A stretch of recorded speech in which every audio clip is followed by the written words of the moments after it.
Use state గురించి ఇప్పుడు చూద్దాం. యూజ్ స్టేట్ అనేది మనం ఒక రియాక్ట్ హుక్, అది యూజ్ స్టేట్ అనేది ఒక రియాక్ట్ హుక్. దానివల్ల మనకి యూజ్ ఏంటంటే ఒక ఫంక్షనల్ కాంపోనెంట్స్ యొక్క స్టేట్ని మేనేజ్ చేయడానికి లేదా ఒక స్టేట్ని యాడ్ చేయడానికి ఈ యూజ్ స్టేట్ అనేది వాడతాం. సో యూజ్ స్టేట్ ఫస్ట్గా ఇనిషియలైజ్ చేసుకోవాలంటే మనం కాన్స్ట్ అనే వేరియబుల్ వాడుకోవచ్చు. సో కాన్స్ట్లో మనకి 2 types ఆఫ్ వాల్యూస్ ఇస్తాం, 2 types ఆఫ్ వేరియబుల్స్. ఫస్ట్ ఏమో స్టేట్, సో నెక్స్ట్ ఏమో సెట్ స్టేట్. ఇక్కడ యూజ్ స్టేట్ అనే హుక్ని ఇంపోర్ట్ చేసుకోవాలి. అది మనకి రియాక్ట్ అనే లైబ్రరీలో దొరుకుతుంది. దాని రియాక్ట్ నుంచి యూజ్ స్టేట్ని మనం ఇంపోర్ట్ చేసుకున్నాం. నెక్స్ట్ యూజ్ స్టేట్లో మనం 3 types ఆఫ్ ప్రిమిటివ్ వాల్యూస్ని ఇచ్చుకోవచ్చు. యూజ్ స్టేట్ అనేది ప్రిమిటివ్ వాల్యూస్ని హోల్డ్ చేయగలదు, ఆబ్జెక్ట్స్ని యూజ్ చేసుకోగలదు, అలాగే అరేస్ని యూజ్ చేసుకోగలదు, అలాగే ఒక ఫంక్షన్ కూడా మనం డిక్లేర్ చేసుకోవచ్చు. సో ఫస్ట్ ఓ ప్రిమిటివ్ వాల్యూస్ని ఎలా డిఫైన్ చేస్తామో చూద్దాం. ప్రిమిటివ్ వాల్యూస్ అంటే మనకు తెలిసినయే, స్ట్రింగ్లు కానీ లేదా ఇంటీజర్స్ కానీ బూలియన్ వాల్యూస్ కానీ ఇలాంటి వాటిని మనం ఇనిషియలైజ్ చేసుకోవచ్చు. సపోజ్ ఇక్కడ 0 ఇచ్చాను. ఈ 0 అనే వాల్యూ ఏం చేస్తుందంటే డైరెక్ట్గా స్టేట్ అనే ఈ వేరియబుల్లోకి వెళ్ళి ఇనిషియలైజ్ అవుతుంది. ఈ వేరియబుల్లో ఇప్పుడు వాల్యూ 0 ఉంటుంది. ఈ వాల్యూని మనం అప్డేట్ చేసుకోవాలంటే సెట్ స్టేట్ అనే దాన్ని వాడుకోవాలి. నార్మల్గా జావా స్క్రిప్ట్లో కానీ దేంట్లో కానీ సపోజ్ స్టేట్ అనే వేరియబుల్ని మనం మార్చుకోవాలనుకుంటే state is equal to +1, state is equal to -1 అలా ఆపరేషన్స్ అని అథమెటిక్ ఆపరేషన్స్ అని చేసుకోవచ్చు. కానీ ఇక్కడ డైరెక్ట్గా చేయకుండా దాని రెఫరెన్స్ వేరియబుల్ నుంచి స్టేట్ వేరియబుల్ని మనం అప్డేట్ చేసుకుంటాం. ఈ సెట్ స్టేట్ అనేది ఒక ఫంక్షన్ లాంటిది ఈ స్టేట్ వేరియబుల్కి. సో ఇప్పుడు సింపుల్ ఎగ్జాంపుల్ చూద్దాం ఎలా సెట్ స్టేట్ అనేది అప్డేట్ అవుతుందో. సో మనం ఏదైనా వేరియబుల్ కానీ లేకపోతే స్టేట్ కానీ బ్రౌజర్లో డిస్ప్లే చేయాలనుకుంటే దాన్ని డైరెక్ట్గా మనం స్టేట్ అనేది చెప్పకుండా ఆ వేరియబుల్ని అప్లై అవ్వడం కోసం కర్లీ బ్రేసెస్ అని పెట్టాలి. ఈ కర్లీ బ్రేసెస్ అయితే ఎప్పుడైతే పెడతామో అప్పుడే మనకు ఆ వాల్యూ అనేది డిస్ప్లే అవుతుంది. సో దీన్ని రన్ చేసి చూస్తే మనకి 0 అనేది డిస్ప్లే అవుతుంది. ఈ 0ని నేను ఒక బటన్ పెట్టి ఆ బటన్ క్లిక్ చేసినప్పుడు ఇంక్రీజ్ అవ్వాలని ఫంక్షన్ రాద్దాం.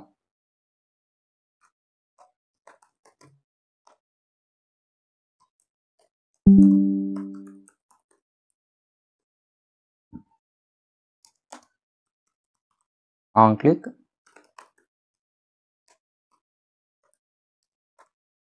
హ్యాండిల్ క్లిక్ అనే ఫంక్షన్ తీసుకుంటున్నాను.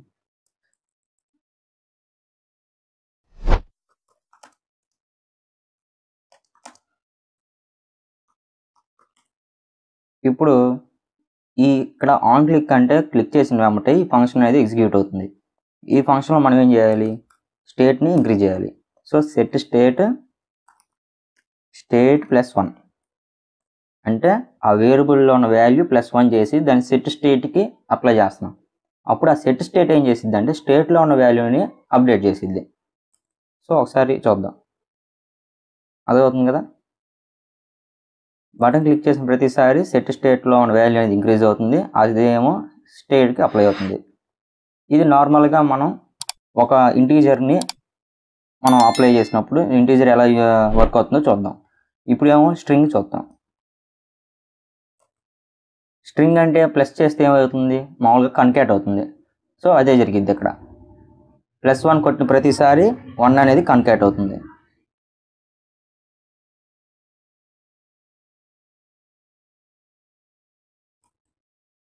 సో ఇలాగే మనం ఇక్కడ బూలియన్ వాల్యూస్ కూడా ఇచ్చుకోవచ్చు.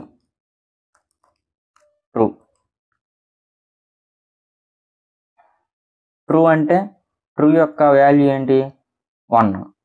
అదే ఫాల్స్ అయితే 0.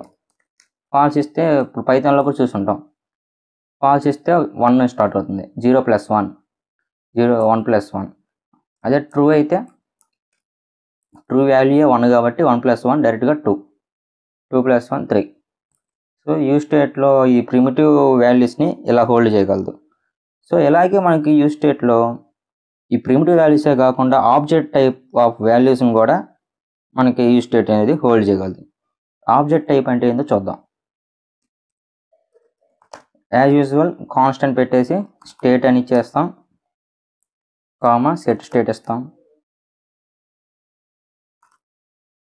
ఇప్పుడు యూజ్ స్టేట్ అని ఇచ్చేసి ఇక్కడ స్ట్రింగ్, బూలియన్, ఇంటీజర్ ఎలా అయితే పెట్టామో ఆబ్జెక్ట్ కోసం కర్లీ బ్రేసులు పెట్టేసి దాంట్లో మనం కీ వాల్యూ పేర్స్ ఇచ్చుకోవచ్చు. సపోజ్ నేమ్, ఏదైనా నేమ్ ఇచ్చాను, కామా పెట్టేసి ఏజ్, కామా పెట్టేసి సిటీ,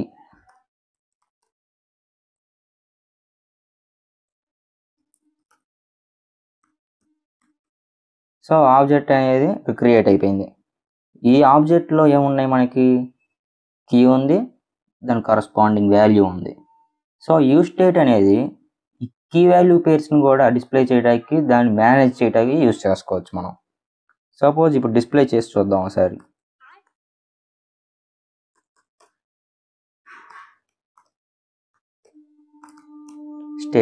స్టేట్ అని ఇస్తే మనకేం డిస్ప్లే అవుతుంది, objects are valid as React child. అంటే ఆబ్జెక్ట్లో మనకి కీ వాల్యూ పేర్స్ ఉన్నాయి. ఆ కీ వాల్యూ పేర్స్ ఉన్నప్పుడు మనం కీని డిస్క్రైబ్ చేయాలి. సో ఇక్కడ కీ అనేది ఒకటి ఇద్దాం, నేమ్ అని ఇచ్చాను. నేమ్ కాడ స్టేట్ ఆఫ్ నేమ్ ఏముంది, మిస్టర్ డెవలపర్ అని ఉంది. సో అదే డిస్ప్లే అయింది. అలాగే మనం ఏజ్ కూడా ఇవ్వచ్చు. ఏజ్ ఇస్తే దానిలో ఏదైతే వాల్యూ ఉందో కరస్పాండింగ్గా అది డిస్ప్లే అయిపోతుంది. సో ఆబ్జెక్ట్స్ని ఇలా కూడా యూస్ చేసుకోవచ్చు. ఇప్పుడు ఈ ఆబ్జెక్ట్స్ని ఎలా అప్డేట్ చేయగలం, సెట్ స్టేట్ యూస్ చేసి. సపోజ్ ఒక బటన్ పెట్టేసాను, ఆన్ క్లిక్ అండ్ క్లిక్ అనే ఫంక్షన్ తీసుకున్నాను.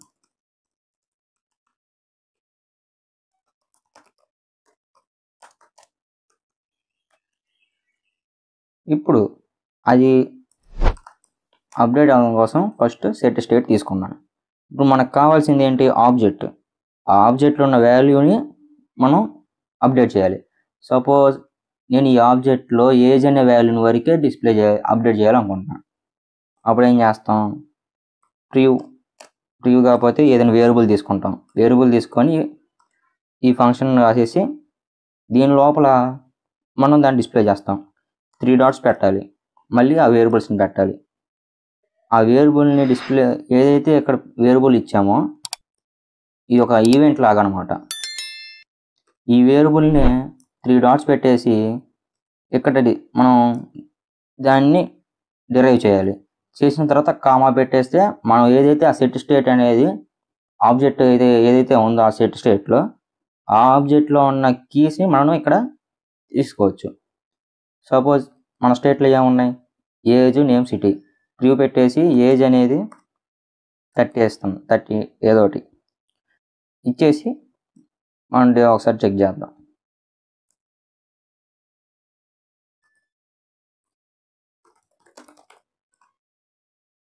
సో చేంజ్ ఏజ్ కొట్టాను. ఇలా ఆబ్జెక్ట్లో ఉన్న కీ వాల్యూ పేర్స్ అనేవి మనం అప్డేట్ చేసుకోవచ్చు. ఇది మనకి మేజర్గా ఎప్పుడైతే డేటాబేస్ వాడతామో అలాంటి టైంలో మనకి ఈ ఆబ్జెక్ట్స్ అనేవి బాగా యూజ్ అవుతాయి. సో ఇది ఒక టైపు యూజ్ స్టేట్లో. ఇప్పుడు ఏం చూసామంటే ప్రిమిటివ్ వాల్యూస్ ఎలా చేయాలో చూసాం, ఆబ్జెక్ట్ ఎలా చేయాలో చూసాం. ఇప్పుడు అరేస్ అనేవి ఎలా చేయాలో చూద్దాం యూజ్ స్టేట్లో. మళ్ళీ ఫస్ట్ నుంచి తీసుకుందాం.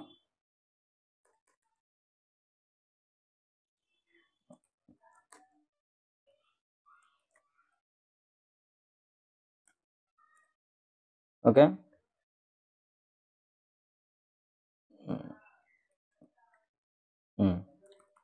కాన్స్ట్ స్టేట్ సెట్ స్టేట్, మళ్ళీ యూజ్ స్టేట్ తీసుకుంటాం. దీంట్లో సింపుల్గా మనం సిలో, పైథాన్లో ఎలా అయితే అరేస్ ఇస్తామో అలానే స్ట్రింగ్ కానీ, బూలియన్స్ కానీ, లేకపోతే ఇంటీజర్స్ కానీ ఇచ్చుకోవచ్చు. సపోజ్ నేను ఒక స్ట్రింగ్ అరే ఇస్తున్నాను, బనానా అని ఇచ్చా, యాపిల్, బనానా 2 ఇచ్చాను. ఇప్పుడు నేను ఈ రెండింటిని డిస్ప్లే చేయాలి. మన స్టేట్ వేర్ ఏంది, స్టేట్ కర్లీ బ్రేస్లో స్టేట్ అని పెడితే మనకి పక్కనే వచ్చేస్తాయి. సో ఇప్పుడు మనకి స్పెసిఫిక్గా రావడం కోసం 0 అంటే 0 ఇండెక్స్లో ఏదైతే ఉందో అదే వేస్తుంది. 1 అని పెడితే 1లో ఏదైతే ఉందో అదే వేస్తుంది. మనం ఎలా కాకుండా మనకి లిస్ట్ కానీ అరే కానీ వీటిలో ఉన్న ఎలిమెంట్స్ అనేవి లైన్ బై లైన్ సపోజ్ ఒక ఎల్ఐ ఎలిమెంట్ యూస్ చేసో లేకపోతే ఒక డెఫినేషన్ లిస్ట్ యూస్ చేసో లిస్టులు యూస్ చేసుకోవడానికి మ్యాప్ అనే ఫంక్షన్ యూస్ చేసుకోవాలి. ఆ మ్యాప్ గురించి ఫర్దర్గా చూద్దాం. సో ఇది అరేస్ని వాడే విధానం. అరేస్ని కూడా మనం దీనికి కూడా అప్డేట్ చేసుకోవడానికి ఒక మెథడ్ ఉంటుంది. మళ్ళీ ఆన్ క్లిక్ ఫంక్షన్ తీసుకుందాం.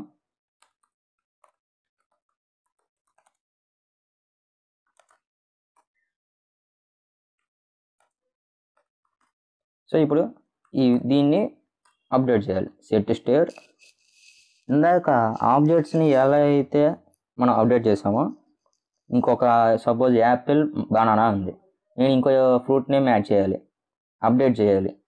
అప్డేట్ చేయడం కోసం కూడా సేమ్ ఒక వేరియబుల్ తీసుకుంటాం, ఇట్లా రిటర్న్ టైప్ రాసుకొని దీంట్లో ఇందాక ఆబ్జెక్ట్స్ అంటే మనం ఆబ్జెక్ట్స్ని కర్లీ బ్రేస్లు మరియు ఈ నార్మల్ బ్రాకెట్స్ అని కర్లీ బ్రేస్లు తీసుకొని అప్డేట్ చేసాం.